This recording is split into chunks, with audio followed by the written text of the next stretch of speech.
Oke, Assalamualaikum warahmatullahi wabarakatuh. Perkenalkan, nama saya Muhammad Haris. Saya Raditya Pratama. Saya Asif Riansyah. Kali ini kami akan mempresentasikan hasil analisis kasus etika profesi dengan kasus pembajakan software di tempat kerja.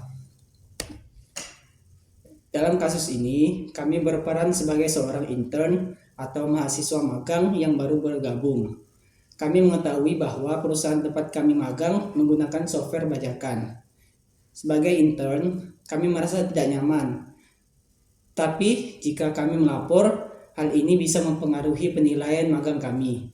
Disinilah muncul dilema antara etika dan kepentingan pribadi. Pertama, kita bahas dari sisi legal atau hukum. 1. Pelanggaran hak cipta. Pengguna software bajakan melanggar Undang-Undang Nomor 28 Tahun 2014 tentang hak cipta yang menyatakan bahwa perangkat lunak adalah ciptaan yang dilindungi hak cipta dan tindakan penggandaan adalah pendistribusian atau penggunaan tanpa izin merupakan pelanggaran yang dapat dikenai sanksi hukum, pidana maupun perdata. 2. Sanksi pidana dan denda. Pelaku pelanggaran dapat dikenai pidana penjara dan denda berdasarkan pasal 113 Undang-Undang Nomor 28 Tahun 2014. Ketiga, kerugian finansial bagi pemilik hak. Microsoft dan Adobe dirugikan karena lisensi mereka digunakan tanpa pembayaran resmi. Yang keempat, resiko audit dan penegakan hukum. Jika perusahaan diaudit dan terbukti bersalah, mereka bisa dikenakan tuntutan hukum atau diwajibkan membeli lisensi resmi. Kelima, resiko keamanan cyber. Software bajakan sering disertai crack atau aktivator ilegal yang berpotensi mengandung malware dan menyebabkan kebocoran data perusahaan. Selanjutnya dari sisi etika profesi. 1. Integritas dan kejujuran. Menggunakan software tanpa lisensi berarti tidak jujur terhadap pihak pemilik hak cipta. 2. Tanggung jawab terhadap pihak ketiga. Perusahaan memiliki kewajiban moral kepada pelanggan dan mitra bisnis untuk beroperasi secara legal dan etis. Keamanan. 3. Keamanan dan kepercayaan. Bila data bocor akibat software bajakan, reputasi perusahaan bisa rusak. 4. Dilema profesional. Sebagai intern, kami dihadapkan pada pilihan sulit antara melaporkan pelanggaran atau diam demi menjaga posisinya. 5. Keadilan bagi pencipta. Pengembang software berhak atas kompensasi dan apresiasi atas karya mereka. Menggunakan software bajakan mengurangi penghargaan terhadap upaya tersebut.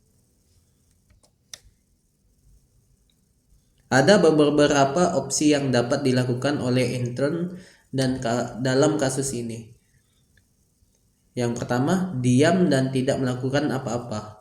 Aman untuk posisi pribadi, tetapi berarti ikut mendukung tindakan ilegal. Yang kedua, membicarakan secara pribadi dan sopan kepada atasan. Cara ini lebih profesional karena memberi kesempatan perusahaan untuk menyadari kesalahannya. Selanjutnya, melapor secara anonim melalui pihak ketiga.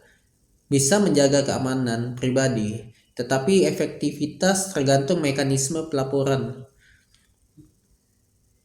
Mengundurkan diri dari magang. Menjaga integritas pribadi, namun kehilangan kesempatan belajar. Yang terakhir, memberi saran alternatif positif. Misalnya, menyarankan perusahaan untuk memakai software open source seperti LibreOffice atau JIMP yang legal dan gratis.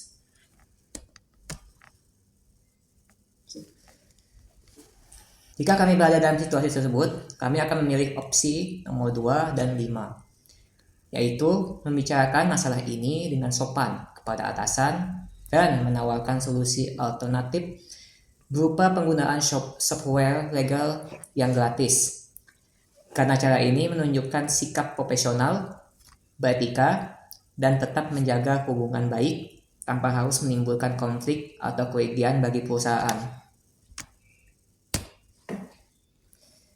Jadi pelajaran yang dapat diambil dari kasus ini yaitu memberikan pelajaran penting bahwa menjadi profesional bukan hanya soal kemampuan teknis, tetapi juga tanggung jawab moral dan hukum.